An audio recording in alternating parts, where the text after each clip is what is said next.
Secretary of Education, Research and Technology, Assemblyman Zorisha Hackett, Chief Administrator Acting, Mr. Carl Murray, Administrator of the Division of Education, Research and Technology, Mrs. Cherry-Ann Edwards-Louis, School Supervisor 3, Mrs. Sherry-Ann Rollocks Hackett, Technical Advisor, Ms. Ann Natasha II, Advisor to the Secretary, Mrs. Sanisha Ali, all Dertech heads of departments, principals, specially invited guests, ladies and gentlemen, members of the media, good morning once again. Good morning once again. Good morning. Right. I am Davia Chambers, and it is my pleasure to take you through this morning's program. On behalf of the Division of Education, Research and Technology, I welcome you to the official launch of the Community Impact Program. Today marks another milestone in the island's journey toward educational empowerment and inclusive development. This initiative is a bold step in reshaping the educational paradigm for adults in Tobago. It is now my pleasure to invite Administrator in the Division, Mrs. Cherry-Ann Edwards-Louis, to officially welcome us all. Ladies and gentlemen, including members of the media, once again, good morning to the official launch of the Community Impact Initiative. It was only last year, in 2024, that the Caribbean Examinations Council released some very disturbing statistics. 1 in every 3 students who sat mathematics at the CSEC level failed. 1 in every 3. And 1 in every 4 students failed English, our first language. Although Tobago's pass rates are slightly better than that of the regional average, the trend is definitely heading in the wrong direction. The number of students struggling in maths and English is growing, and that should be of concern to every single one of us. But the problem continues. We see literacy and numeracy challenges across our society, and this was made worse by the COVID-19 pandemic, where many parents simply could not cope in supporting the online learning required at that time. We have heard complaints from the private sector, and we have experienced the challenges even within our own Tobago House of Assembly divisions, where we recognize that workers are struggling with basic reading, writing, maths, and comprehension. Because, of course, if you can't read, how do you understand the task that is assigned to you? And this has consequences for all of us. Persons being denied promotions, persons struggling to access better jobs, and entire families bearing the brunt of such. If we all want Tobago to become the greatest little island on the planet, then we cannot leave our people behind, especially not because of challenges in maths, English, or literacy. And this is exactly why we are here today. The Division of Education, Research, and Technology, under the stewardship and leadership of the Secretary, has taken action. That's a point where you can. So we are launching the Community Impact Program today to give adults a second chance, a chance to achieve what may have seemed out of reach in the past. Through this particular program, participants will have the opportunity to prepare for and sit CSEC mathematics and English. But we are going even further. We are offering training in computer literacy, numeracy, literacy skills, and life skills. This means that beyond exam passes, people will be able to access real-life tools, like how to handle basic banking, fill out forms for government services, and confidently navigate the digital world. And you would be surprised how many persons struggle with filling out a basic form, and that is why they are not accessing many of the opportunities that are available. And I see Principal shaking his head in agreement. So because we fully understand that no one is too old to learn, we are also including a senior engagement program to support the not so young community members who still want to be able to grow and, more importantly, to thrive. To ensure that everyone can benefit, the program will be completely free of charge.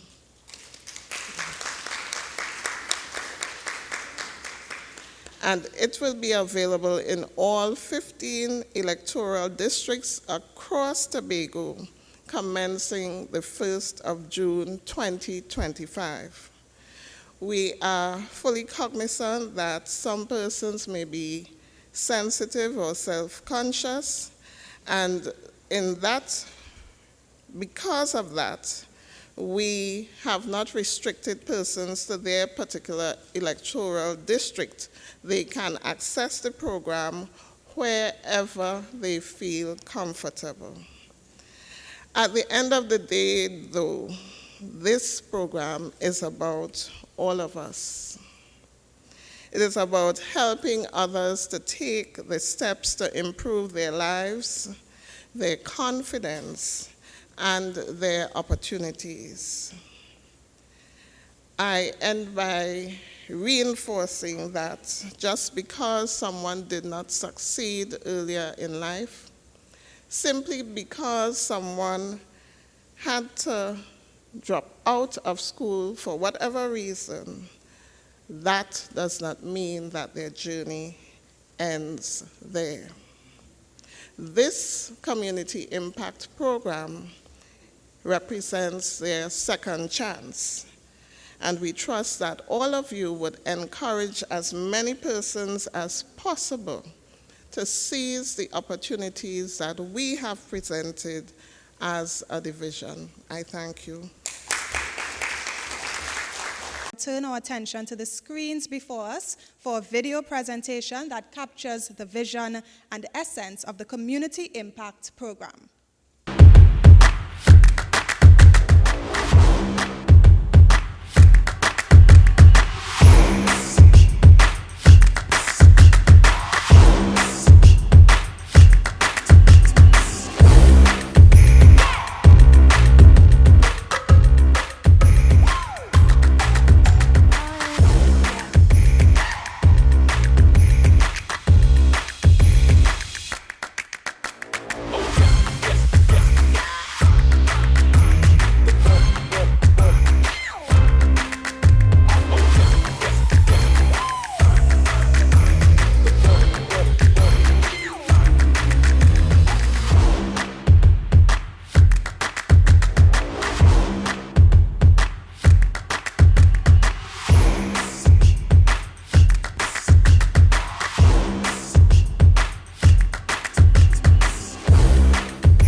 persons from the business community with whom we'll want to partner as we go on in the rest of the year.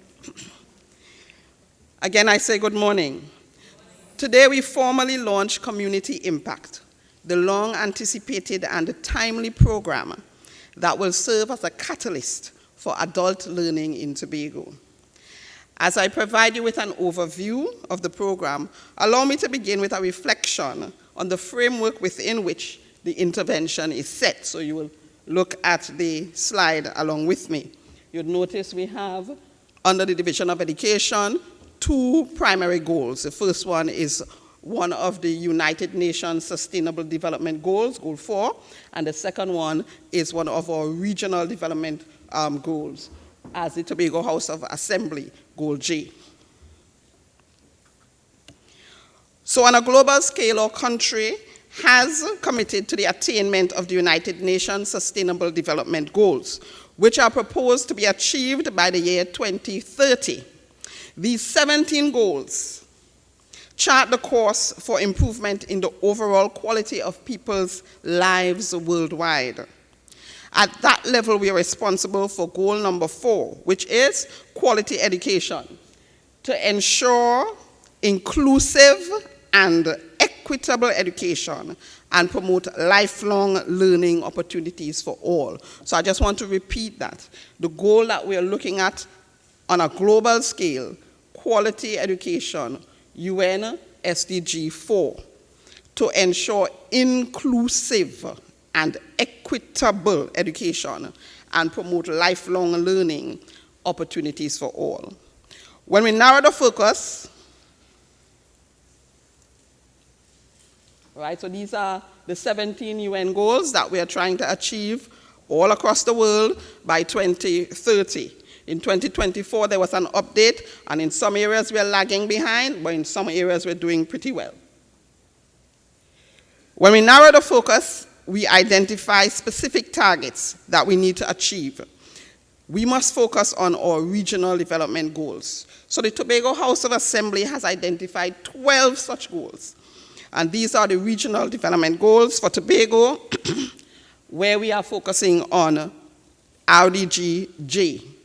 That is to align post-secondary training with the regional demands for skills in the public and private sectors. Community impact responds comprehensively to that need to improve the capacity of the people of Tobago to meet the changing demands of living in the world today. Not only are we required to compete academically on a global scale, but we are required to equip our citizenry with relevant competencies so that we can compete effectively. Community impact will deliver quality education to the post-secondary population in a flexible and sustainable manner. However, as our administrator would have suggested, without intervention, without direct and meaningful intervention by the year 2030, the challenges faced in the education sector worldwide will intensify. The United Nations predicted that 84 million children and youth will be out of school without intervention. 300 million children will lack basic literacy and numeracy skills, and only 1 in 6 countries will achieve universal secondary education without our intervention. The Caribbean context is not very promising.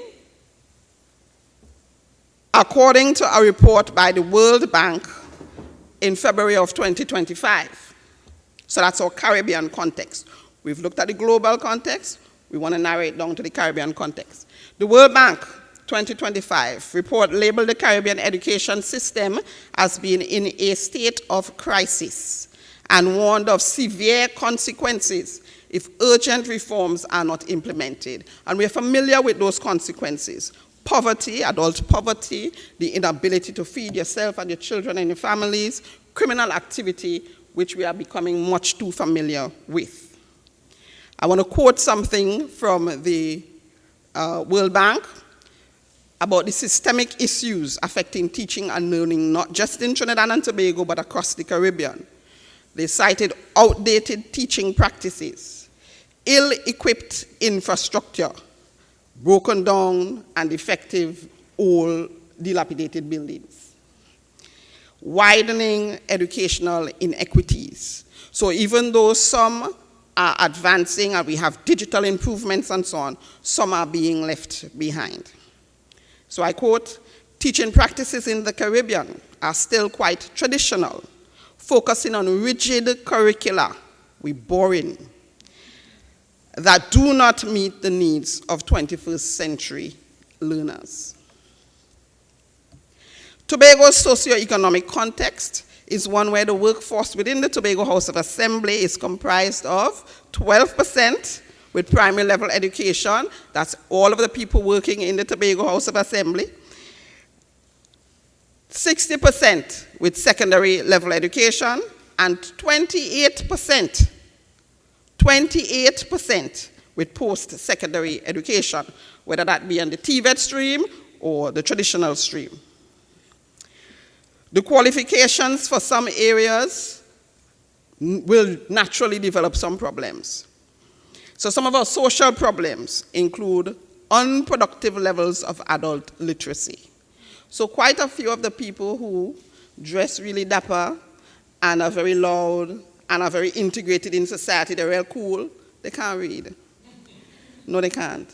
So they're functionally literate, which means they will go in the bank and they'll talk a lot, and they will say that they don't have the glasses today and they can't see well, and they will ask you to help them to fill out the form, right? They will not talk to you for the year, but there's something that they need you to fill out. They will start to bring over some mango and some plum and cherry and thing, and then eventually bring the topic of the form to be filled out. They will go into the grocery and they will look for a particular brand, a color, and a particular font. And if they don't see it, they will not be able to tell the difference between milk and soap powder. So let that sink in for those of us with the middle class education who know what reading and writing is. Within our THA context itself, we also have underqualification to fill some of our existing vacancies and needs. We are underqualified in some areas in CSEC mathematics and CSEC English, so we cannot fill some vacancies. We also are lacking some technical vocational skills and specific training for special needs. But there are barriers to change. Those barriers include fear. The person I just described to you doesn't want anybody to know that he or she cannot read or cannot understand. Shame. They didn't have the opportunity. It's there. It's been there. But they don't leave the house, as admin would have suggested, because they don't want you to know that they're going to some place to learn how to read. And then, of course, there are just those who resist change because they're comfortable with what exists and they do not want the process of change. The world is changing rapidly around us, however, and we are changing socially as well, as our rising criminal activity and gang activity is prominent everywhere. We good there, sir?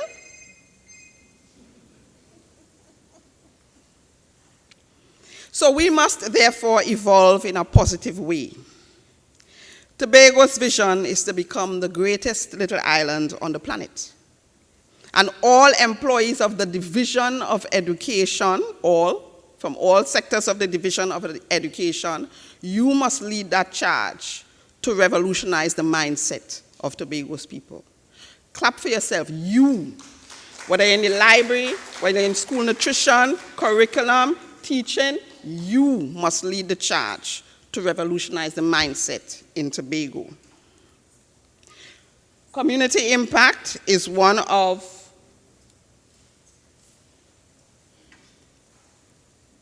'44 priority projects set by the Tobago House of Assembly. And it's an excellent initiative to invest in. It's an understanding that you have to develop directly into your human capital in order to benefit from your actual physical investments. No amount of investment in bridges and tall buildings will help our people to preserve those buildings and those tall bridges. You have to have a cultural mindset to keep it safe and to protect it. Otherwise, we'll invest in it and the people will break it down. So we have to invest in the minds of our people.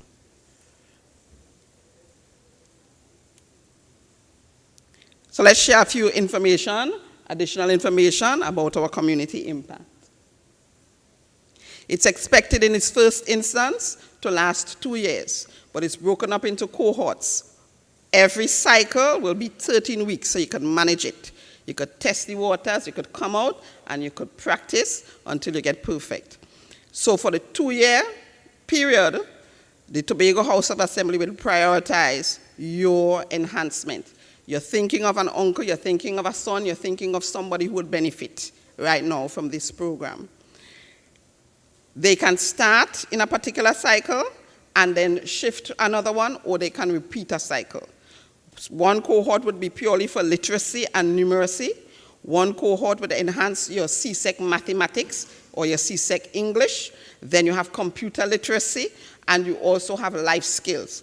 Those life skills could be as basic as learning how to use an ATM machine. At the end of this year, it is our goal that every Tobagonian, regardless of your age, regardless of your physical ability, can use an ATM machine by him or herself without shame or fear. Every Tobagonian, as basic as that. We want you to be able to use your skills in ways to enhance the quality of your life. We will access 15 learning centers, like admin said, throughout Tobago. You don't have to go to the one in your district. You don't have to tell people where you're going. Sometimes you don't tell people where you're going until you get to where you're going. Yes? Set your own personal goals. See what particular cohort will benefit you, what cycle will benefit you, and go out and achieve it. We identify the specific areas of the curriculum that we want to achieve, and the applications are open, both for teachers and for learners. We currently have on register 209 persons who want to learn. Put your hands together for that 209. And we have about 89 persons who have registered to teach. I want to speak specifically to the people who have registered to teach. We're asking you, apart from your competence in the actual course, to be kind and compassionate. We're asking you to understand, look at the image we have here. We have one set who have the skill, and we have one set who need the skill. But all together, we make up this greatest little island on the planet. So we're going to need some to pull some. We're going to need some to help some and to hold some. You have to be compassionate and kind to people who have not seen a classroom in 10, 20, 30 years. You have to hold their hand and encourage them. One major achievement will be for them to end the cycle the same way they began it. Don't come for 1 week and disappear. We have a secretariat employed by the division, and we will call you. When you arrive, we want to see you end the cycle. So that is for the teachers. For those of you who have already registered to learn, I congratulate you and I welcome you. And for all those listening,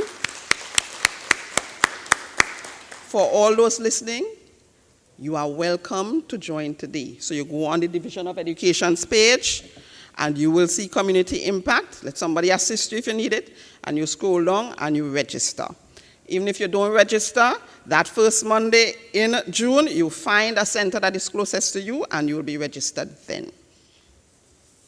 As I close.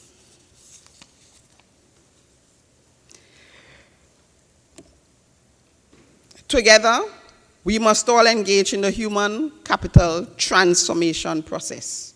We, the education sector, transform people to transforming culture. We are in charge of culture. We are in charge of teaching. So if crime is happening, we somehow creating an environment for that. So in order for it to not happen, we have to create an environment for that. So we are going to engage in human capital transformation. I invite you to participate fully in this process. We will walk with you from beginning to end, as I said. We will look forward to working with each and every one of you. Put your hands together for the initiative and for the THA for community impact. Thank you.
Hearty and blessed good morning.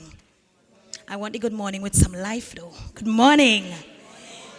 You know, I walked into this room and I deliberately wore a bright color this morning. I'm usually dressed in black. And I said it's a new day. I looked at the weather patterns over the weekend in Trinidad and we were so blessed to be spared, and God's goodness and mercies, of course, is bestowed always on this 116 square miles. And so I want to start by giving thanks for that. But you know, I was sitting next to my technical advisor, former geography and English teacher at Bishop's High School, or what a circle life is, and telling her, you know, we have all these policies as a Tobago House of Assembly, and we bring the passion and the drive and the energy to them. But I wanted us to make mention of the fact that we also have a program by the name of Project Impact. And we have this beautiful policy to roll out by the name of the Tobago-centric curriculum, and they're all so much integrated. And when we sat down and we put our minds together as technocrats in the division, we looked at every segment of Tobago society. So we wanted to treat with our students who were struggling, especially our boys at that primary level, and we even spoke to identifying the learning challenges as early as the ECCE, and how we needed to ensure that we gave our students every possible resource to ensure that they were equipped for life. But then we spoke to the challenges we encounter, because students, although they're with us between the hours of 8 and 3, they return to parents and grandparents and a community where if they don't understand how to support them, we're in the same trouble we started off with. And so we needed to ensure that we place attention to all segments of society. And so Tobago, this program is not just another launch. It is us actually drawing a line in the sand. It is a declaration that as a people, we will not accept the status quo. It is a rallying cry that every Tobagonian, regardless of age, background, or past circumstances, and that's important, deserves an access to the transformative power of education. And so today, the Division of Education, Research, and Technology, with a brand new administrator and secretary and a very competent technical team, will officially unveil the Community Impact Program, an initiative that dares to reimagine how education can serve our people, not just within the walls of schools, but deep within the hearts of our communities. Tobago, when 60% of our labor force has only secondary education as their highest attainment, when only 28% have tertiary education, and when 12% have primary education as the highest level of qualification. This is not just data. No, this is our wake-up call. A wake-up call that the way forward must not only be paved with roads and infrastructure, but with access, real, deliberate, meaningful access to education, training, and of course, my favorite word, empowerment. The Community Impact Program, therefore, is that road. It is our 2-year commitment in the first instance, rooted in research, grounded in service, and driven by the vision of a Tobago where not only no child is left behind, but now we're adding no adult is left behind. And here's how we're going to do it. We, as you're already aware, have established 15 community impact centers. And that's good because it was always something that I, had nagging at me, the fact that we have our schools closed up, well lit. You pass on the highway and you see our schools, the electricity is going in the night. And for the exception of probably some after-school programs, we have these infrastructural investments that we spend upward of $20 million every year in upkeep, and we're not utilizing the facilities as we should. And in the first iteration of this program, we had opted for community centers, technical advisor and personal advisor, you all remember. And we were haggling with that, and we said, you know what? We invest so much in our schools, and we spend so much trying to upgrade even the technology that this investment in the actual properties we're responsible for is a good thing. And so the 15 community impact centers, each located at a school strategically chosen for its accessibility, for its infrastructural prowess, and for its ability to host multiple classes at the same time. And these centers will serve as educational beacons for their communities, offering not just a second chance, but a fresh start for many. This program, my friends in this room, is structured around 3 powerful educational pathways. Pathway 1, for adults who want to sit CSEC Math and English A while receiving critical life skills training to navigate them in the modern world and its professional demands. This pathway offers more than a certificate. It offers for many a new identity, one forged in resilience, in purpose, and of course, in pride. Pathway 2. This is for those who have struggled with literacy, numeracy, and even computer literacy.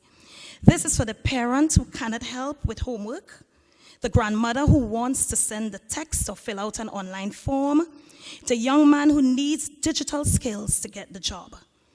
This pathway is therefore about functionality. It's about empowering individuals to reclaim their voice, to manage their own affairs, and to engage with dignity in everyday life. And then, of course, we have pathway 3. And this one, our baby, is for senior citizens. Us citizens 60 years and over. Because we believe that aging should never mean becoming invisible. This pathway offers stimulating age-appropriate activities to keep our elders active, engaged, and connected with each other and their communities. They are not going to be just recipients of care. They are reservoirs of wisdom, and they too deserve a seat at the table of lifelong learning.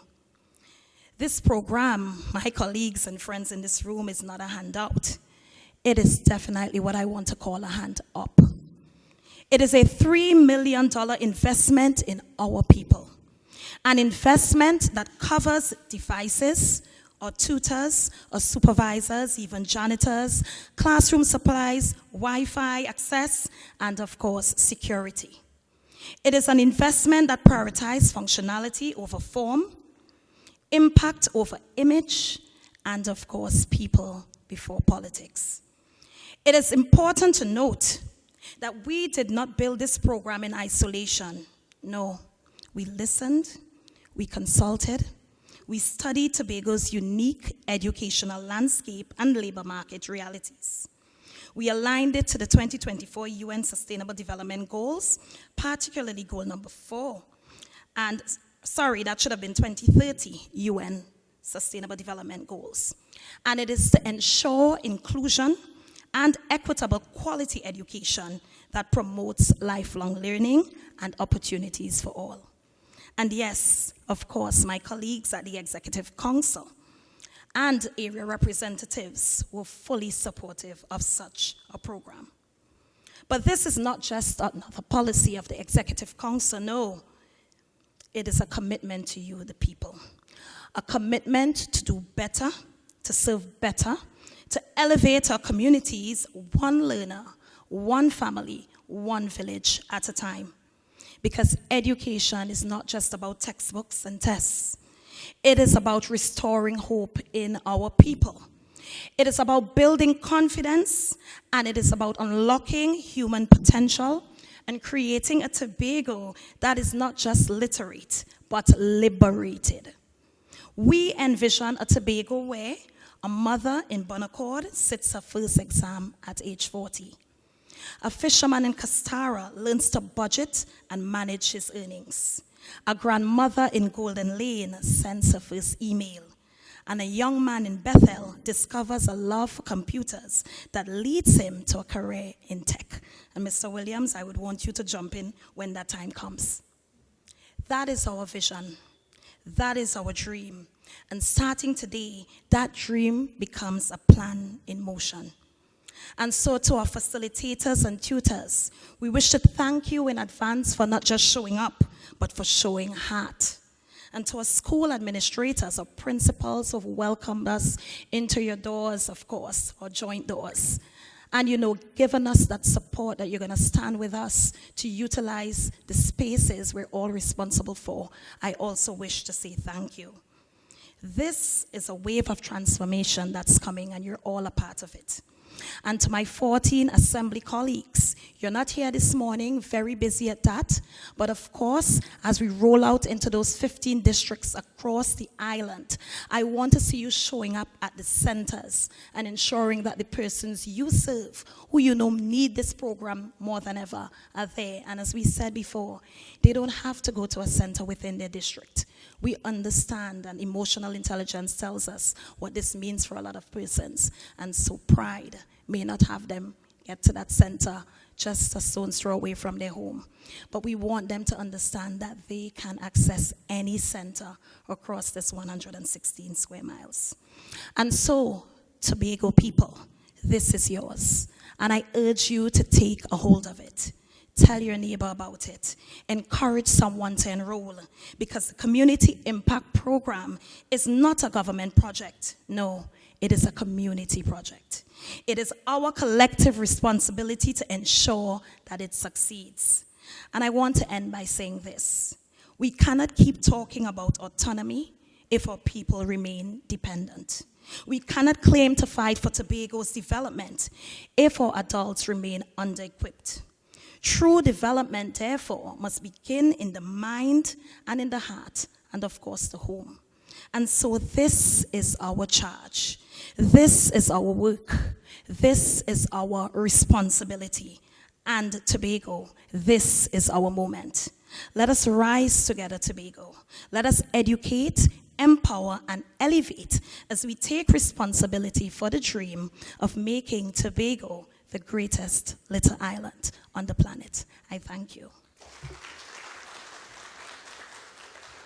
It's not a habit to really speak after a secretary. And so I'm going to be very brief, and I just wanted to say two things. One, let me first, in fact, congratulate the division in the launch, which I believe of a successful community impact project, which I believe is going to really be successful, and in fact is going to be a model for the country in directing many who need to be directed in terms of reviving and getting on board those who can contribute to nation building as we need them to. And I just wanted to say two things. One, as I sat there, what I found is that based on the remarks that I heard, almost everyone who is in this room can identify with someone that we know that needs help. Let me say, needs help. And we sit and we think about the uncle and the aunt, even a good friend who we are afraid to approach and say, listen, help is available. And so this morning I'm thankful that help is available, but it will only work if we encourage them. Many persons, because of the emotional and the psychological issues associated with literacy, have more or less in their own way placed themselves in a self-imposed isolation. And it will only take our encouragement to draw them out and to get them involved. And we can have all the tutors at all the facilities, but if we don't have people attending, then our objectives will not have been met. And I just want to encourage us all, let us as much as possible get people involved, to encourage people that you can change, as I saw in a movie, you can change your stars, you can change the future, you can change your situation. The second thing I thought about is, many years ago, I moonlighted doing some teaching on the side, a side hustle, to raise money to buy a ring to get married. It really did well for me. I should have gotten into teaching because it bought me a very good ring. But it changed my perspective forever. And I'll tell you why in the statement I am going to make. Let us not judge people by our status quo. Let us not relegate and isolate people by our status quo. Many of us in here who are well-dressed, we would have gone to school, and for us the status quo is that you would have gone to school and probably in one pass we would have been successful. And for us, many of us in our own mind relegate people who are not successful like that. And we always look at them that if they weren't successful, then education is not for you. I think we need to remove that sort of block that we have in our minds. And so I went and I taught students, and many of them I feel happy today when I see that they are nurses, they are educators, and we have to remember that we have to remove that status quo that we have placed on people. That if you didn't do well once, then this is not for you. And so I want to encourage us this morning that we are here to transform people. And transform people mean that we ourselves have to be transformed. We have to change our mindset, our thinking, and have to look at the fact that in many others, there is a potential that they themselves do not even see. I look at that and I can tell you that these people who I've met today are indicators that there are many who are relying on us. We were all focused and directed, but there are many who need to be shown a light and to be shown a pathway. And I believe this morning there is the opportunity to do so through this program. And so I want to wish the division my sincerest, best wishes. And I believe that this is a program. I almost sat there and for a while said, maybe I need to volunteer in this program. Maybe I need to volunteer in this program because I believe to a certain extent we all can impart in some way, little or big, towards giving a hand up to many of those who are in our society we want to really stand at the level that we need them to stand. So I want to thank you for the opportunity to offer these words and wish you all the best in your endeavors. Thank you. One of us have our own story to tell. Fortunately, I don't have to write mine. It's already in my head. I live it. Sometimes you embark on a journey and the only person, I don't gamble, but I often say, if you don't bet on yourself, who should? If you don't believe in yourself, who should? You're in a contest. I used to play football. And when I go into play, I say, well, if I don't think I should win, why the supporters should? And in many instances, we have situations that, for instance, when I decided to get involved in public life, to go up for politics, my own family asked me if I'm crazy. They said, man, you drop out of school, you ain't even finish primary school, where you going? And I always believe that there's a table at the top and it's made out of elastic. If you persevere, it will always expand to accommodate you.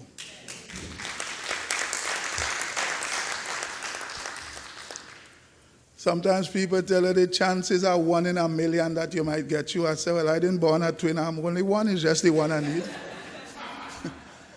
So, in every downside, there's an upside. And it depends on how you look at your glass. Some people see the glass half empty. I see it half full. We could achieve anything we want to achieve.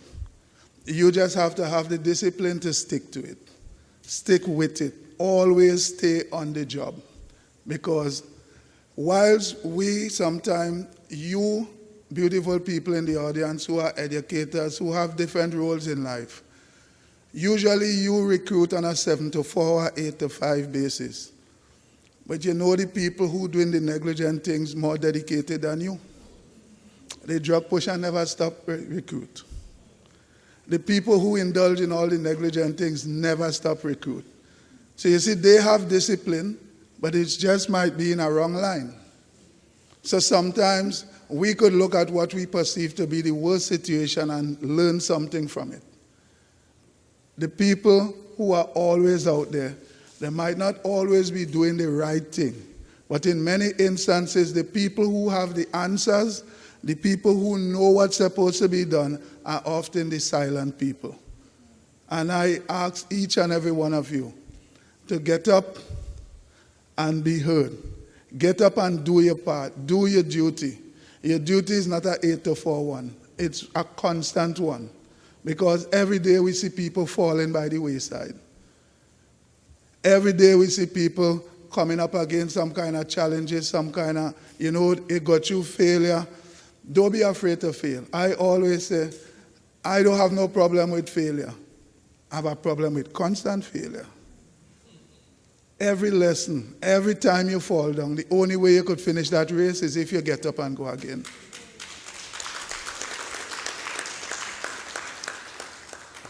In my life, I fall down many times. I have many bruises, but you know what? I never stay down. Always get up and keep moving. And you know, it's really a pleasure for me to function in a THA with people like Secretary Hackett, the Chief Secretary. So sometimes when they give their story, I say, well, I have one too. It ain't as colorful as yours, but hey, all of we reach the same place. So I want to congratulate Secretary Hackett on this initiative, and we need more initiatives like this. In many instances, even people in the church sit, close the door, put on the air condition, and sing hallelujah inside there, and nobody who need a hallelujah in here. We need to get out and get to where the problem is. It's the only way we could overcome. So initiatives like this I would always support. I was out doing field visit this morning. I started at 5:30 because I wanted to be here before you finish. I just barely make it by here. Yes. So thanks again for the opportunity. Thank you for being here, and each and every one of you here has a responsibility to do your part to ensure the success of this program. Thank you again, and feel free to call on me anytime. In cricket, they say I have an unorthodox style, but I'm still taking wicket. So thank you. And now we open the floor, ladies and gentlemen, for any questions you may have. So once you have a question to pose, you can just indicate by raising your hand, and a member of our team will bring the microphone to you. And I just pause to acknowledge the presence of the Assistant Secretary in the Office of the Chief Secretary, Assemblyman Sonny Craig.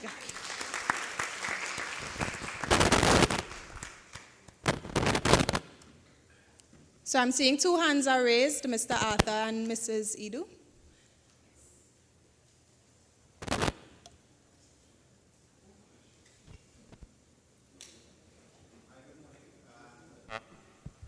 Yeah. Hi. Good morning. All protocols observed. I just have one question. It's part of the intention this morning to get people to volunteer to teach in the programs. I'm just asking. Well, once you have the information, you can do the volunteering. You can go online and you can register, or you can list your name here before you leave as somebody who wants to volunteer. We have life skills. The process to recruit is over, but we're still out there advocating for persons to come off. So the system is still open. So everybody who wants to participate, whether you want to be a learner or you want to be a teacher, you can still either do it online, or since we're here, we can take your information to see how best we can fit in. I also want to add that we're going to be coming to the chamber for some of your expertise. We realize, yes, Mr. Williams and Mr. Arthur, we realize that you have particular skill sets in your group. And so we're going to be coming in that live skills segment to lean on you for your expertise to get into our communities and assist. I can think of the financial literacy component for certain. So yes, we would have been coming to you anyway. Well, Just before you finish, there was a question that was sort of segued into it. Persons wanted to know if tutors are going to be paid. Yes, tutors are going to be paid. You would have heard the Secretary outlining the amount, the $3 million that will be invested in it, so we are investing. Yes?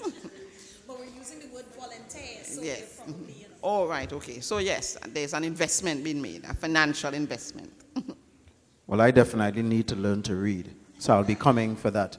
But quite honestly, I would like to volunteer, and no, I'm not interested in being paid. All right, cool. Good morning, everybody. Good morning. Protocols observed. Right, so I have, the teacher payment was my fourth question, so I will start at the top. Let me ask all, and then you all would respond. The first one is, can you share with us the exact centers, those 15 centers that we have been hearing about? So if there was a slide that could share the 15 centers so that we can see where to find it, is one. The next, is there a specific targeted age group? So I heard adults. What about teenagers? What about dropouts? and all of that, are they also targeted? The next one, the last one. So Ms. Second started answering it, and investment has been made, because I was asking, is there specific funds allocated for the sustainability of this program? Because I think that's where we fall all the time, sustainability. I don't want it because it sounds good to me, and I think it definitely needed, but is the followed through and the sustainability, because after a year or two and after the first set of graduates, then you stop hearing about the program, it don't have funding, teachers can't get paid, they're not coming back. So did we went through all of that, think it through and allocated the right thing for, so that all of that is sustained? Those are my 3 questions. All right, that's quite a bit. I think the first one, was the centers, right? So we try to have a center in every school. So in every district. So I'm gonna call all that is listed. We still have to confirm about 3 of them, but I'm gonna call all that are listed. Speyside High School, Castara Government Primary. Okay, we're getting some hot feedback there. Ready?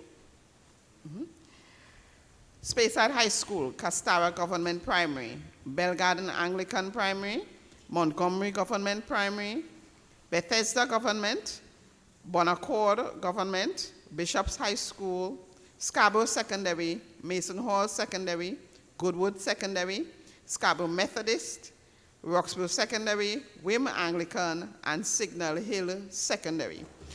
Those are all available on Buko as well. Right, and Buko Government. I didn't say Buko. Right.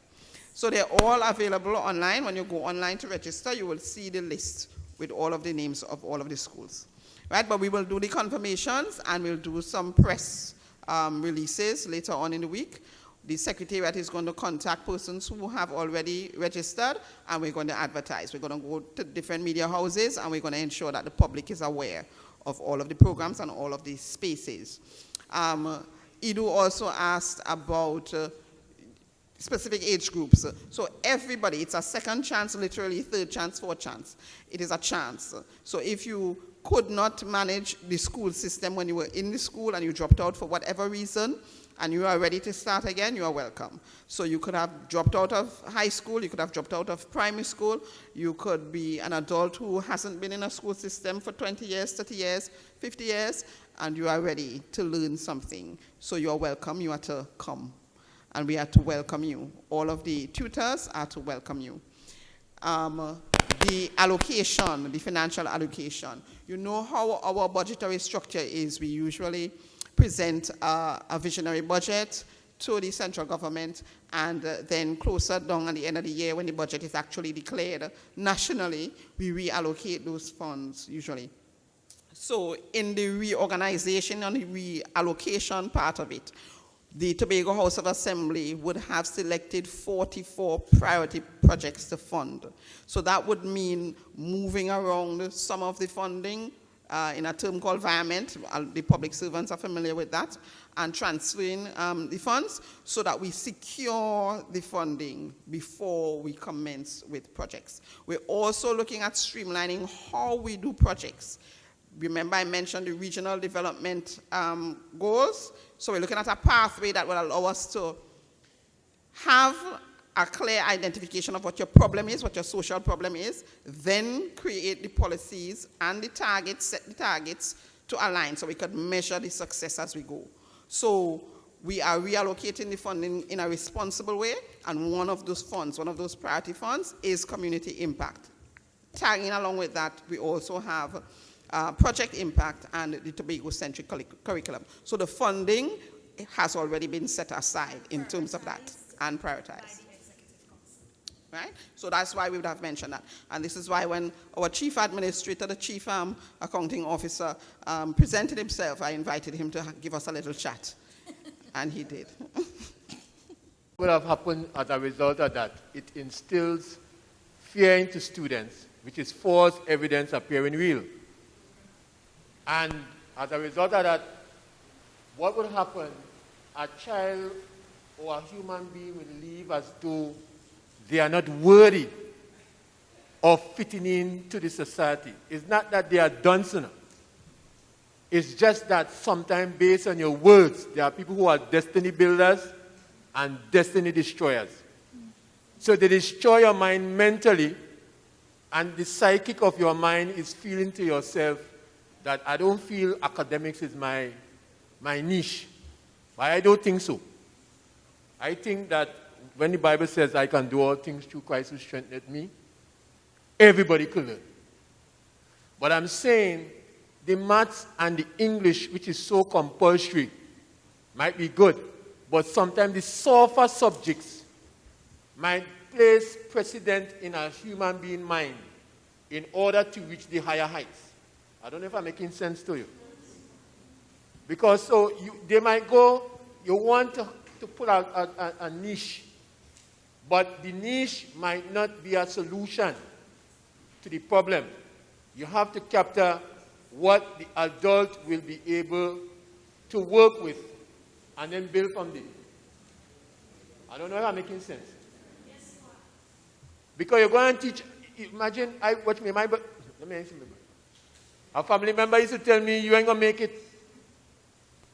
This ain't for you, that ain't for you. And then, like the Holy Spirit tell me, that is wrong.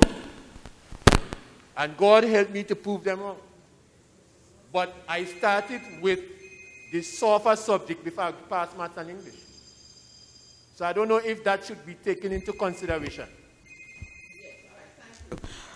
Remember I said we have targets set, so we're going to start based upon the evidence that we have, the data that we have. We need to upskill persons in our THA workforce with math where people have a deathly fear of. We need to overcome our fear of math. And when mommy and daddy are afraid of math, that is translated to the picnic and them. So we're starting with math and English. And we have set targets. Remember I said we're going to walk with you 13 weeks, 13 weeks, 13 weeks. It's something in education that we call scaffolding. We're building from one to the next. So we're going to start with the one that you're afraid of the most across this island. And we're going to overcome our fear of math. Right. Do we have another question? Yes, good morning, everyone. My name is Karen Jones, acting principal, Goodwood Secondary School. My question, I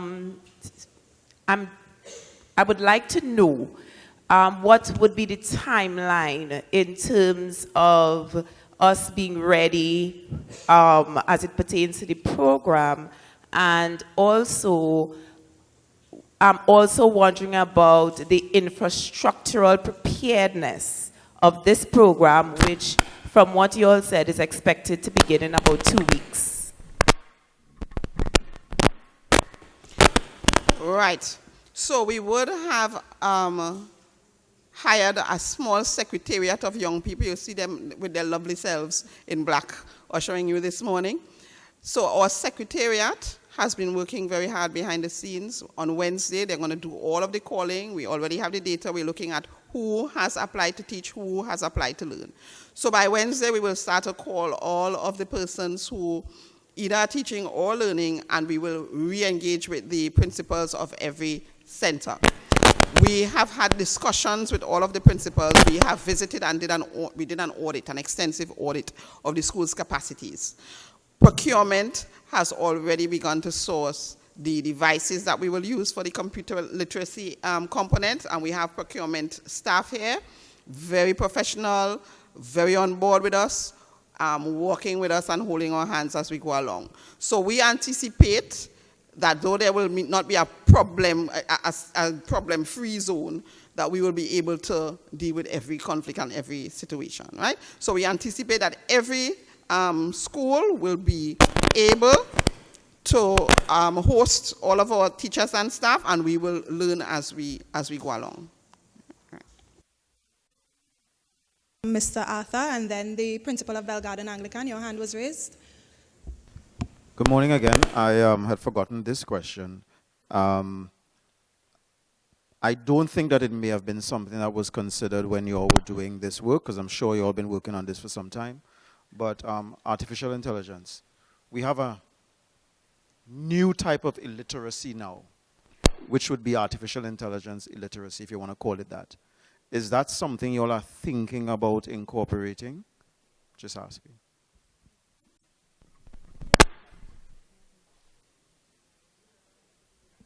So just before I hand over to CEO of TITL,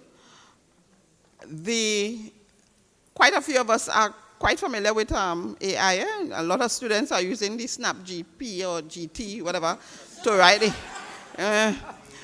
Thing the teachers don't know, yeah.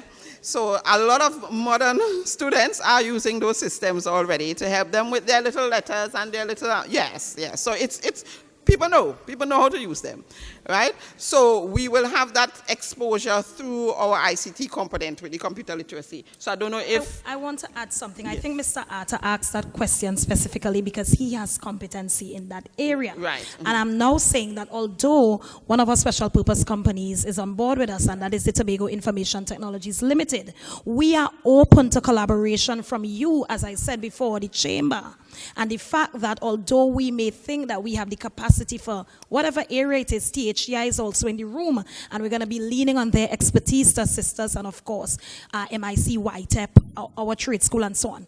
If you have a skill, if you have an expertise, now is the time to push yourself to the fore. And so although we have TITL in the space, and we would ordinarily lean on them, they're a part of us, or they're under our purview. Nothing stops you, Mr. Atta, and the team from the chamber from getting directly involved and actually collaborating with us to take it. And it doesn't even have to be in this specific area, and I'm speaking across the board.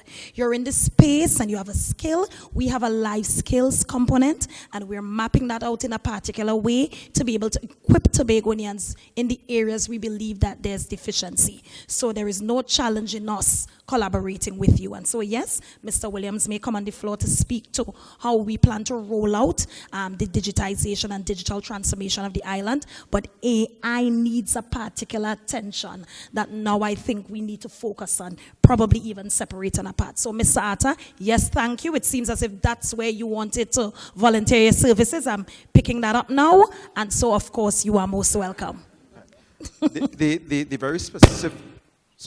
very specific reason why I asked is when we started the discussion, a lot of what you all said had to do with some of the deficiencies people have on the job itself. And AI is going to become one of those deficiencies that people are going to have on the job. So if we go in there, we might as well go there all the way. So that's it, yeah. Would you still like If Mr. I could add... Ian to... add.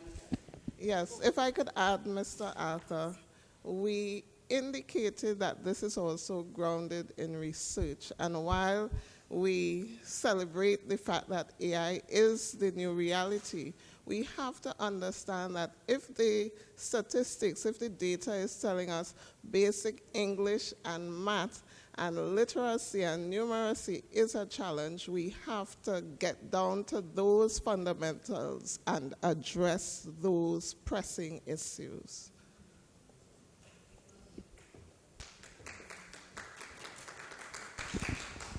All right, so good morning. So to answer your question, Mr. Arthur, and just in terms of how Tobago Information Technology, so our portfolio with regards to training and IT, it's not a new rodeo for us. For many years, the organization is a vast organization with regards to rolling out training, all ages.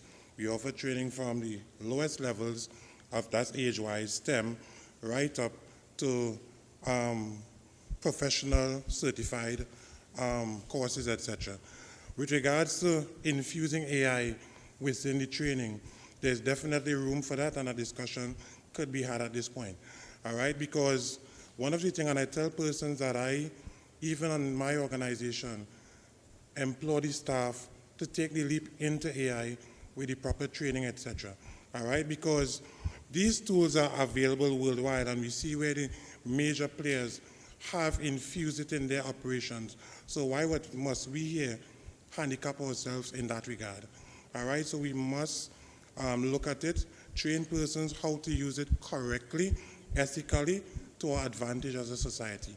So definitely, we could look at AI being infused in a curriculum like this to better the persons through this program. Yeah? Okay, thank you, Mr. Williams. So we take the next question from the principal of Bell Garden. Sorry, sir, I cannot. Mr. Hercules. Mr. Hercules here. So my question is, we have 15 sensors, but the principals, we haven't really been appraised properly of what our role and function is. Is there going to be a meeting to let us know what we have to do, what are the hours of operation, and so on, when we will be able to get that information?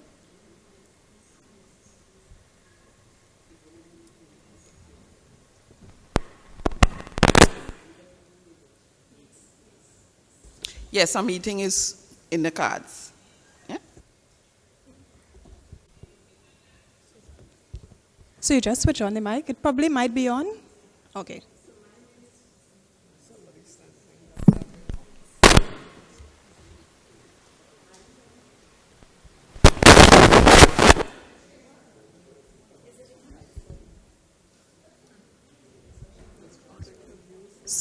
So while we sort, do we have another mic? Or while we sort that out, the lady next to Ms. Hall can pose her question in the meantime. Good morning, everyone. It's probably mine. Okay. All protocols observed. Thank you so much for taking my question. Now, I love the initiative. I think it's needed. Question is consideration for collaboration, because I know community development offer all these short courses and stuff like that. So, I am looking into the future and just see an integration of everything. Maybe it'll become its own school, university, whatever it is. And so an integration feeding into one another as we conserve our resources and stuff like that. There was also, it wasn't about the program. I stumbled and fumbled into AI, and I am excited to get some training before I do some damage with it. And so I think, yes, the question is very relevant in regards to AI and the parameters of that.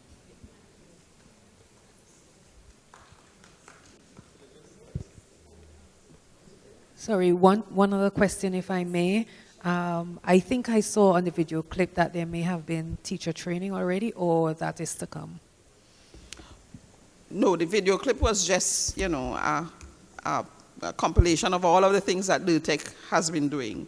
So teacher training will happen, we'll have orientation for the students, and so on for the entire program. And we'll have the feedback loop taking place, where we're going to have constant feedback so that we know how to adjust as we monitor and evaluate. But the teacher training, we're going to have a standardization session. You can imagine that you have different types of teachers who will be needed. So you'll have the CSEC level, right? So we will have that sort of orientation exercise for both the staff and the students. All protocol observed. I am Jacqueline Adams, Regional Manager for YTEP Limited. And I'm glad that Secretary would have brought in the TechVoc institutions, because we are receiving the 60%, the 12%, and even the 28%. And therefore, we recognize the deficiency in the literacy and the numeracy. So I'm glad, and I really applaud the initiative, and therefore, definitely, I will be signing up to see how we can assist as well with regards to the venture. So very good initiative.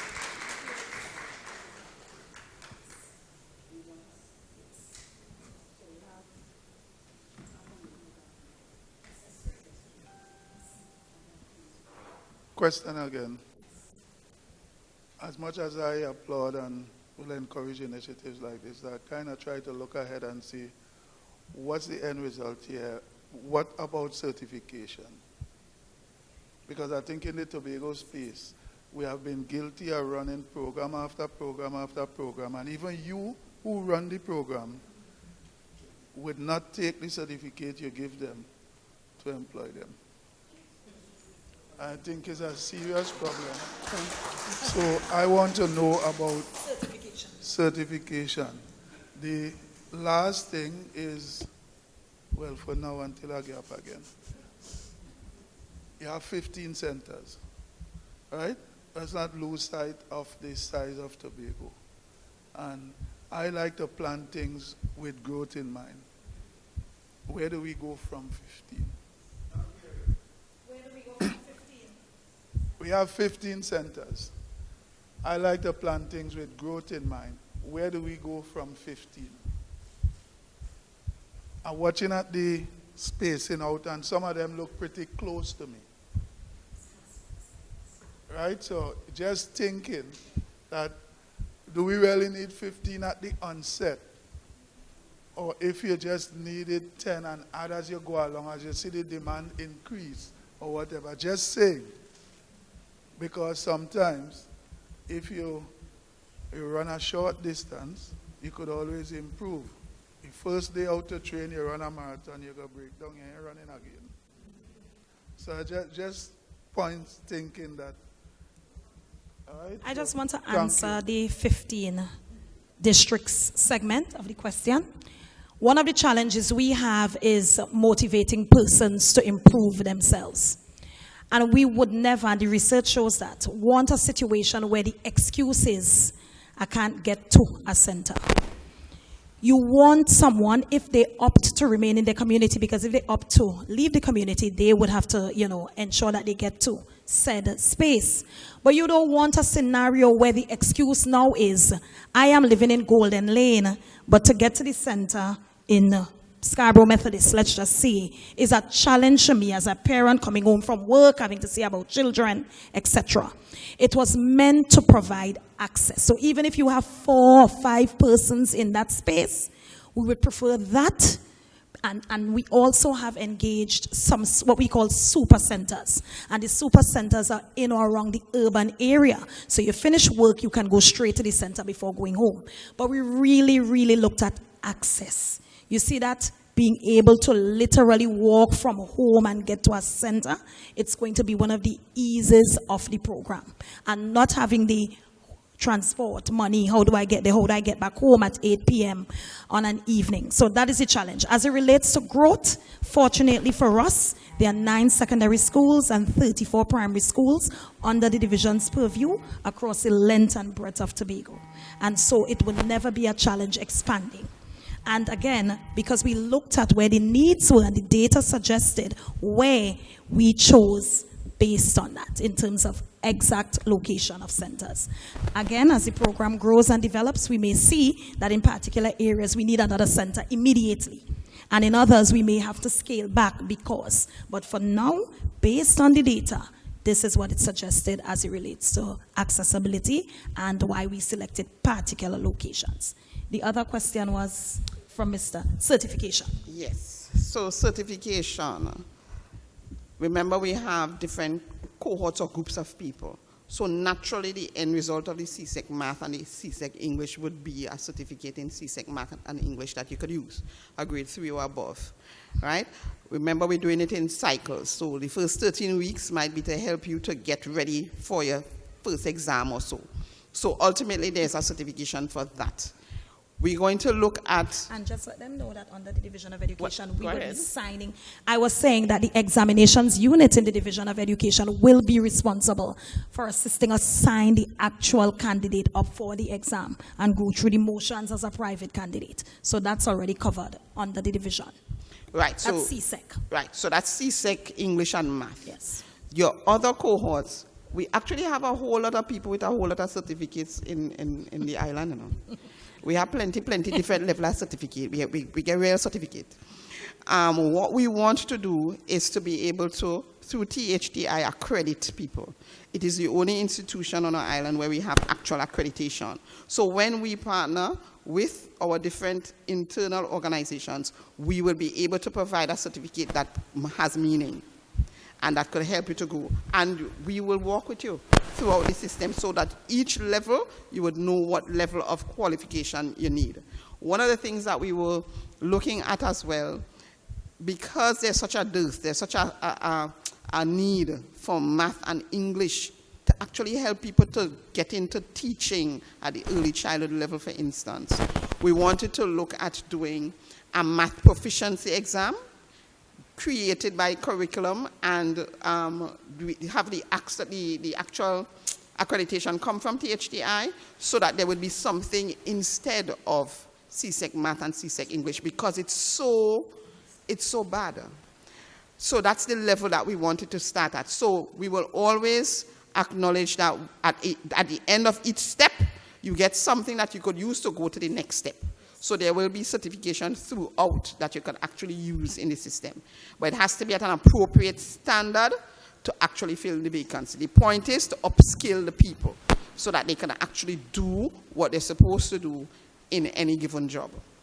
Right? Okay, so I just have a couple of questions running through my mind, and perhaps even for some of the persons who are here who are principals. One, June is almost upon us, and so in terms of promotion, exactly, how is it being promoted, and how do you continue to sustainably promote this so that it doesn't fall through, and forgive me if I say that, because we have YTEP, we have ComDev, we have several institutions offering these things, but we are not seeing the interest. What are we going to do differently to promote it? Am I going to promote it from the mindset, hey, I'm going back to night school, so that people see the center in itself as now a hub and something that draws them? So one, in terms of questions in terms of promotion and marketing, given the time frame we have. Two, explain a little to me, because I'm thinking, we spoke a lot and we spoke about centers. What exactly is going to happen at the center? Are we going to have a multiple set of courses happening at the same time? Are we going to have, for the benefit of principals who are here, someone who starts with responsibility? I hope I'm not getting, as they say, up in your business. But so are we going to have a center manager or coordinator who's responsible for recruitment in the village itself, for the community, plus running the curriculum that is there? How is it going to operate from that logistical point of view? And so in terms of all these things happening, multiple things happening at the same time, the folks who are coming into, folks, I'm not an educator, but I know from my background, doing my little thing on the side, are you going to have some sort of screening? Because I suspect people are going to come from different levels. Someone who's going to come 50 years old and say, listen, I just want to learn basic maths and English. Someone who said, okay, I want to give a shot at CXC again.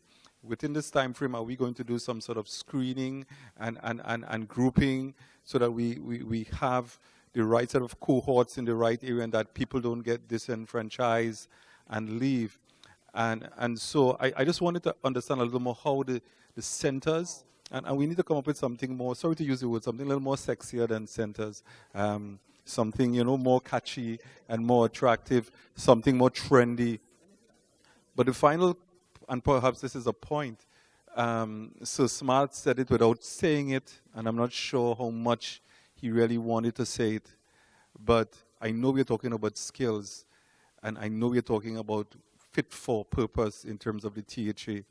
But one of the things that I have realized that has disappeared from communities over the years, and which has an impact on our culture, is the fact that we have a lot of young people now who do not know much about music and playing musical instruments.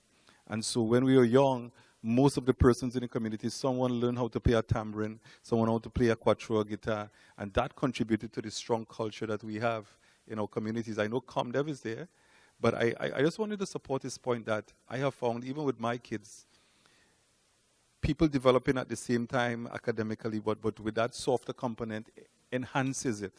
And so I'm wondering, and I'm just putting my little plug, that, the instruments, teaching of instruments, musical instruments and stuff like that, as probably something for consideration that will augment the kind of learning experience.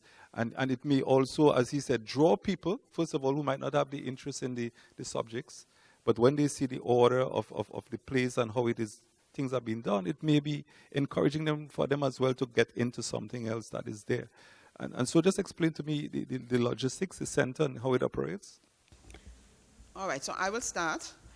We already have 209 persons who have registered, right?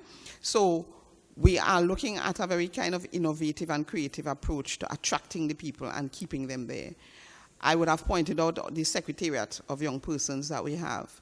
So they literally took the flyers to each division. They walked across to the divisions and so on, and they promoted community impact. We're going to continue to do that. We're going to have spots on all of the traditional forms of the media to explain it. But we're not going to do it in a boring way. We're going to do it in a sexy way, where these young people already have their skits outlined and they already have different scenarios put together. So they're all very excited. What we are hoping to do is to inspire other communities to do literacy and numeracy activities as well. We are hoping that this movement is going to spark interest in churches, in different NGOs, and so on. So people, your different police, youth club, this, that, and the other, we're going to focus on literacy and numeracy for Tobago for this year. So we should see a whole lot of other activities becoming more streamlined. And what we're going to do is be the catalyst. We're going to organize it in a way where everybody can understand how it could work and for it to be sustainable. So one, we're going to have a more sexy, a more exciting approach to marketing, one-on-one, going for people, going for them on the block, going for them in the churches, going for them everywhere. We're going to have persons who have similar paths, like Assemblyman Wade Clark, like MP David Thomas, who have a certain kind of way that they achieve, like Dr. Sherla. Sherla also has an interesting path. We want to encourage and to mobilize people to be involved in marketing for us. So we're going to just spin it off. You understand? And when we get there, we'll have a timetable. So that timetable will be organized. You're not going to be in the same class every day. You're not doing math Monday, Tuesday, Wednesday, Thursday. So you're going to do math, you'll do some computer literacy, and you'll do some life skill. So there will be a timetable organized. And we will have management, a coordinator that looks at the east section and that looks at the west section. So all of your developmental challenges, etc., will feed back into the Division of Education, so we know how to adapt as we go along.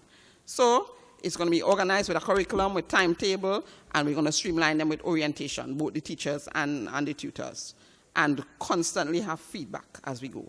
The intention is to ensure that we do it in a coordinated manner. We make it, what we're trying to do is make the idea of being dumb not something that makes you ashamed or afraid of coming forward. We want to demystify learning and welcome people to learn. So we want to inspire everybody to follow the path that we're creating. That's the path. You had something? Yes, that's free. Mike.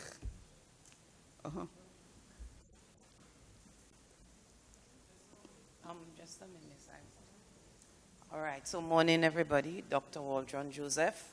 Morning. Morning. Principal of Bethesda Government Primary School, better known as the University on the Hill, for those who don't know. Yes. Yes, sir. Right there. All right, so I like and I applaud the efforts, being a principal and an educator for many years. I mean, this is the way to go. We know what is happening with our literacy and numeracy in our island, and if we are to see any changes, we got to arise and do something. And I applaud your efforts at the division. Some key points to note: advertisement is the key. Advertisement, just as when it was the election time, we heard the big trucks going through. You had to turn down your TV and turn down whatever you're doing. I think that we should have been already bombarding Tobago with this venture.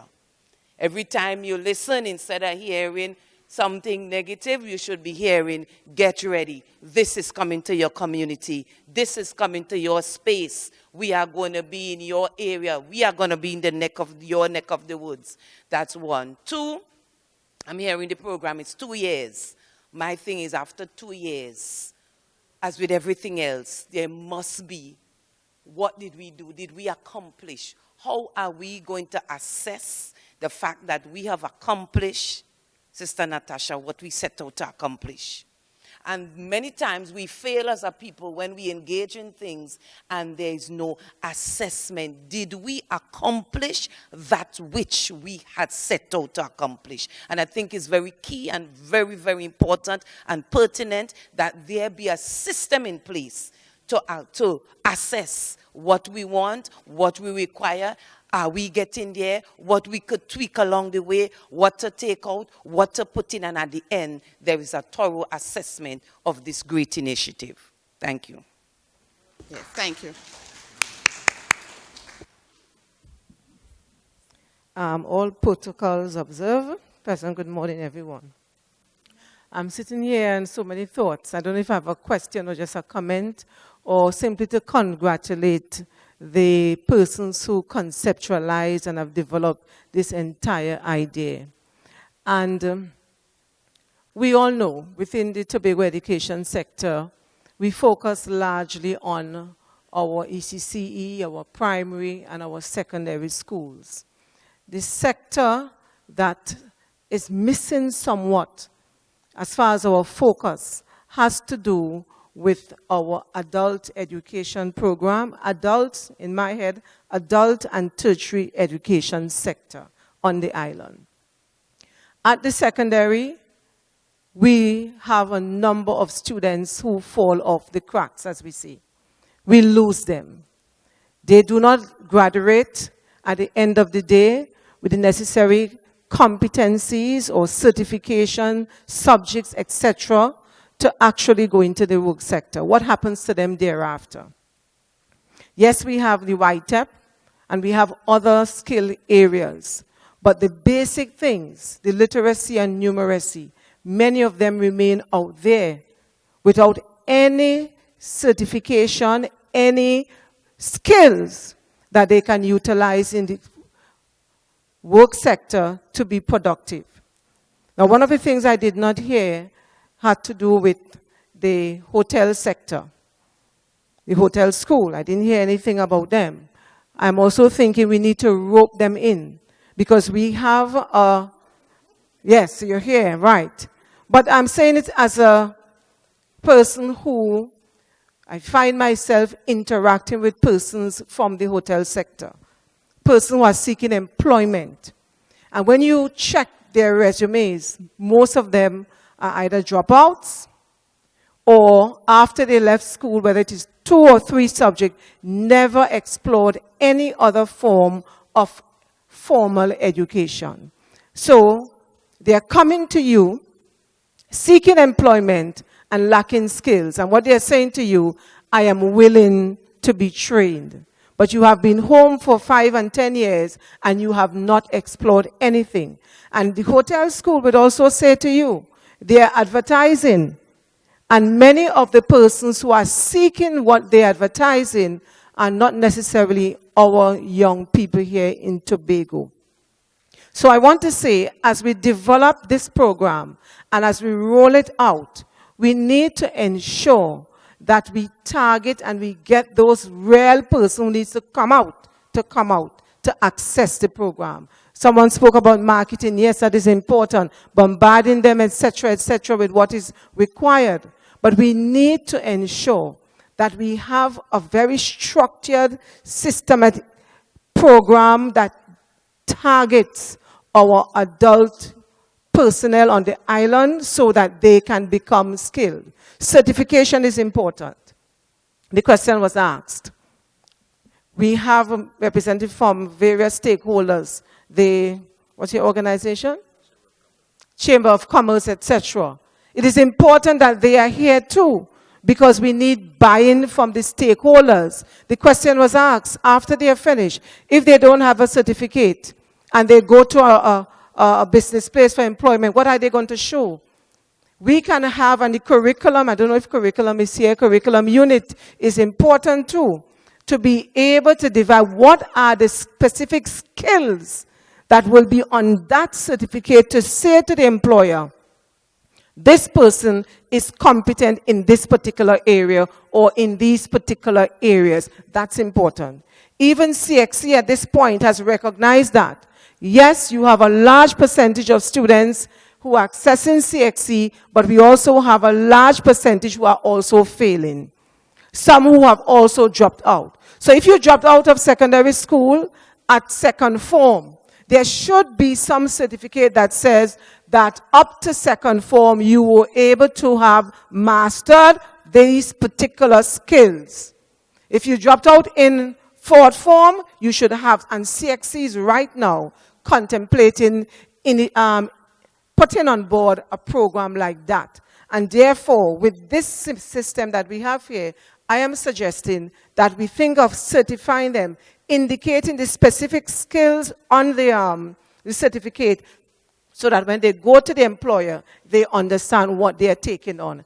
And we have established certification organization here in Trinidad and Tobago. I do not know if the hotel school has that capacity, but I know that our curriculum unit can also speak to it, and also we have other established organizations can assist us with certification. But all in all, I think it is excellent, and we really need, even at the division, to build out our adult education sector within the division. Because at some point in time, we had adult education extension officers who particularly work in that area to ensure that our young people who fall out from secondary, etc., are taken care of. So I wish the program coordinators all the best.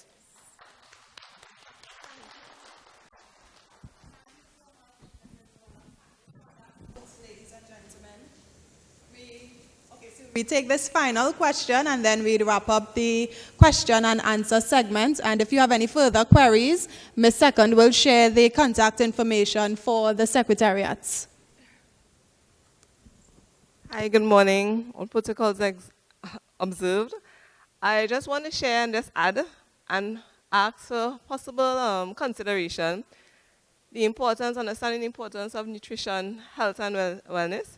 So as part of the lifestyle training component, please have like basic nutrition, because in interacting with persons, adults, some persons don't know how to create a basic diet or a basic meal plan. So just to take simple things from your pantry, have some foods to help you grow and glow. Could you do simple things like that to have for consideration as part of your life skills, lifestyle, because your health is your wealth. Health is your wealth. We can learn all the different components, maths, English, but if you're not healthy, so you for consideration, I'm just going to share that.